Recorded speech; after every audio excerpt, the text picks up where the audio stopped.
My name is Petronela, and I am a survivor of domestic abuse. I grew up in an orphanage from the age of 2 months, and at 8 years old, I was adopted. When I turned 18, I had to leave home because of domestic violence. I became homeless and lived on the streets for over a year. As a child, I went through exploitative, harsh, and psychological abuse that deeply impacted my mental health. I couldn't accept myself.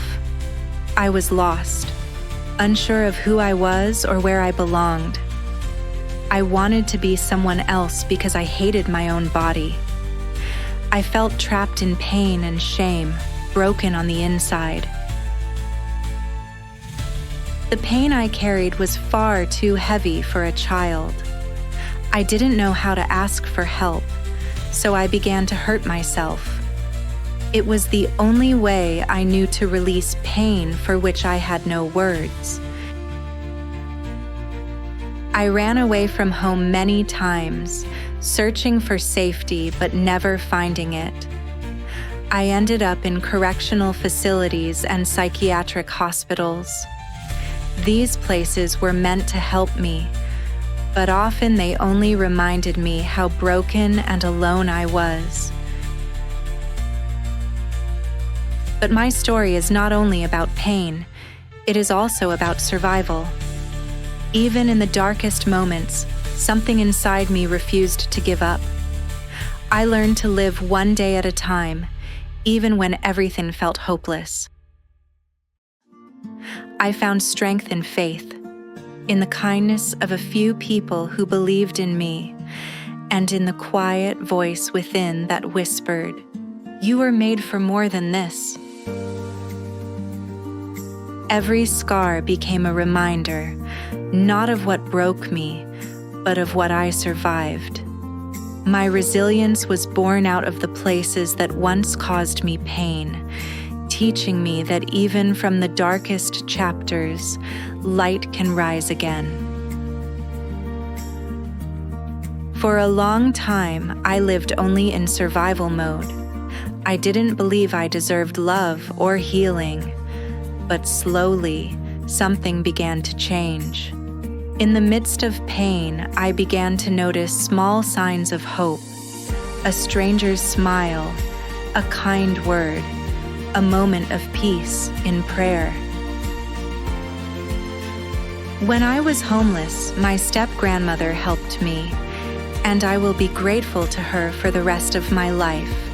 Later, when I was homeless again in England, complete strangers, women and men, helped me. I believe God sent them. The hardest part wasn't the cold, hunger, or fear. It was loneliness. The worst pain was knowing that I had no one.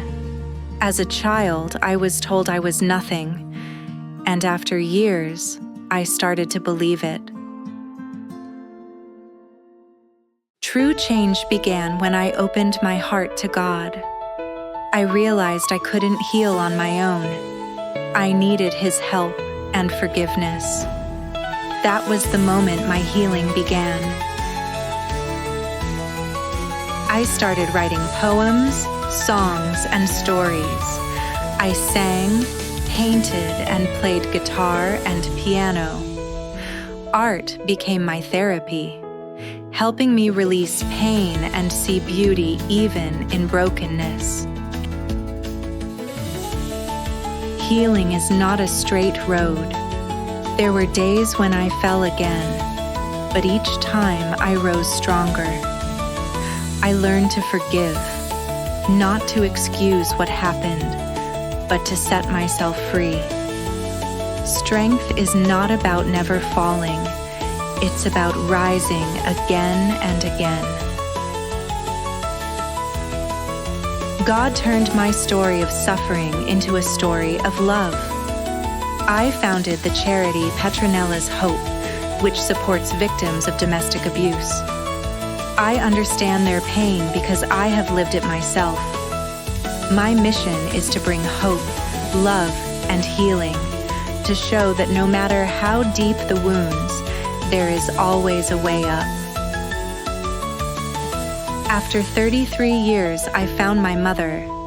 We hugged, and in that moment, I learned that she, too, had been a victim of domestic violence. Today, she lives with me and my children, and I care for her. Through her, God has taught me what unconditional love and compassion truly mean. In 2021, I found myself in a refuge for victims of domestic violence with my children.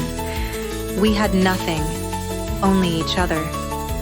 It was one of the hardest times of my life, full of court battles, false accusations, and pain. But even then, I held on to God, and He brought us through. Soon, other mothers and women who had survived domestic abuse began to reach out to me. They just needed someone to listen, to understand, to care.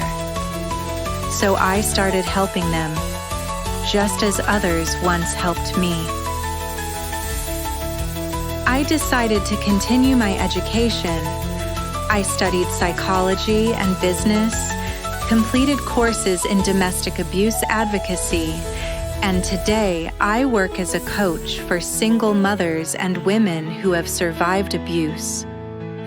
I help them find strength, hope, and a new beginning. What once was my greatest pain has become my purpose. God turned my pain into meaning and my tears into testimony.